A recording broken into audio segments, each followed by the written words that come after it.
Most anticipated movie lists are just popularity contests, but if you watch this channel, you know I care a lot more about storytelling than hype, because some of the biggest movies every year end up being kind of terrible stories, while smaller ones completely surprise everyone. So today, I ranked the top 10 movies I'm most excited for this year, not just by hype, but by which ones I think actually have the potential to tell great stories. And there are some controversial picks here. So if you love character-driven stories like Percy Jackson and the Olympians, or epic journeys like Avatar: The Last Airbender, you'll probably be excited about at least a few of these. Let's start with number 10. Number 10 is Masters of the Universe. Now, I find it interesting that they decided to adapt this old animated show into live action. I suppose the target demographic is my dad, but I'm kinda interested in this movie. I don't know enough about the original IP to be super excited for it, but I'm always willing to give this kind of epic space fantasy a shot. It seems epic and ambitious, but it highlights one of the biggest problems with this kind of remake. How do you bring in a new audience without alienating them by assuming they know the original lore? How do you not alienate the original audience at the same time? Next up at number 9, we have the Odyssey. Again,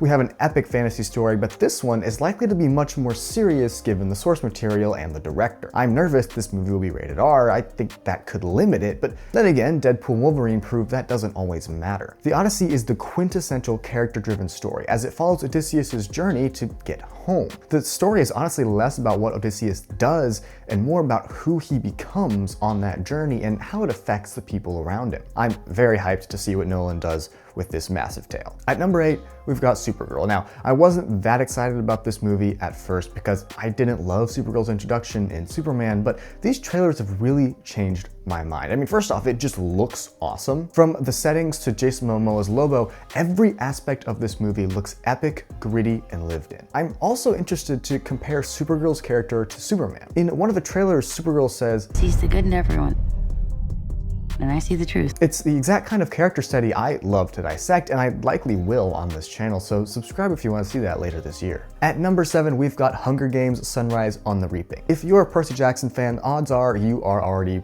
pretty excited for this movie. Interestingly, I have both prequel books more than I did the original trilogy. That may be crazy to say, but it's true. They each tell their own completely unique story, and Sunrise on the Reaping is no different. It is, however, utterly heartbreaking. I won't spoil anything here for those who haven't read the book, but it is one of the saddest stories I've ever read. It's at number 7 because while the character work is impeccable and the story has a lot to say, it isn't exactly fun to have your heart get ripped out by a story. At number 6, Project Hail Mary. This is another book to film adaptation, and it's coming out very soon. The reviews for this movie are absolutely insane for a sci-fi action adventure movie, coming in at around 94% critic score on Rotten Tomatoes. Many reviewers claim it could be in the running for Best Picture at the Oscars this year. And it's exactly the vibe I look for in a movie. It stars Ryan Gosling. I'm not an astronaut. It's directed by Phil Lord and Chris Miller, who created the Spider-Verse animated movies. Across the board, this movie is likely to be a feel-good adventure that I'm really excited for. It comes out actually this weekend. I'm definitely gonna go see it. At number 5, Dune: Messiah, another book to film adaptation, and this one has some interesting things to say. When people misunderstood the themes of the original Dune book, Frank Herbert wrote Dune: Messiah to make them even more clear. As a result, the book is fairly divisive in the fan base, and it will be very interesting to see where the story goes following Dune Part 2. What does that have to say about Messiahs and Chosen Ones in general? Be prepared for video on that as well. The visual flair and immense size of these movies always makes them events, and this one will be no different considering it's only debuting in IMAX. At number 4, Mario Galaxy. Now, this movie may not be as deep as most of the movies behind it, but I still think it'll be an awesome experience. The trailers look incredible, and while the story and character work will definitely not be as powerful as that of the other movies on this list, that's not really what it's about.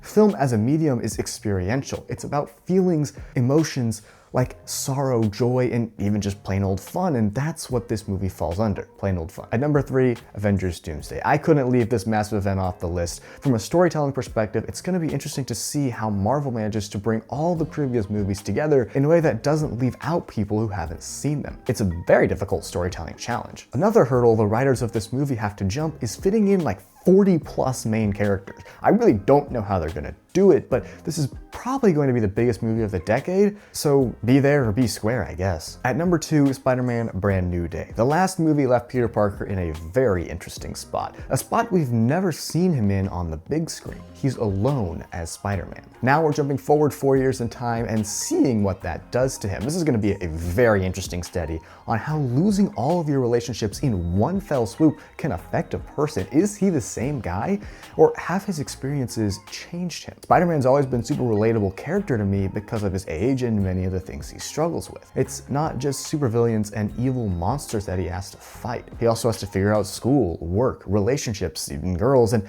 balance that with his superpower responsibilities. I'm so hyped to see where this movie takes my boy Peter Parker. Lastly, my most hyped movie of the year, Star Wars, The Mandalorian, and Grogu. Look, I don't know if the character writing will be good in this movie. I made a whole video on my doubts, but this is guaranteed to be a fun romp through the Star Wars galaxy.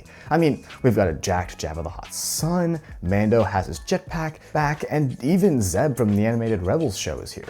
Not to mention it's the first Star Wars movie in almost a decade. And you've got me, a guy whose favorite franchise is Star Wars, yet somehow accidentally built a Percy Jackson channel. So very excited. I've been Judah Eiler from True V Radio. If you enjoyed this video, like it, because that really helps me out. Let me know what your most anticipated 2026 movie is in the comments, and subscribe for more YA character and animation analysis and video essays. Until then, I'll see y'all in the next one. Farewell, friends.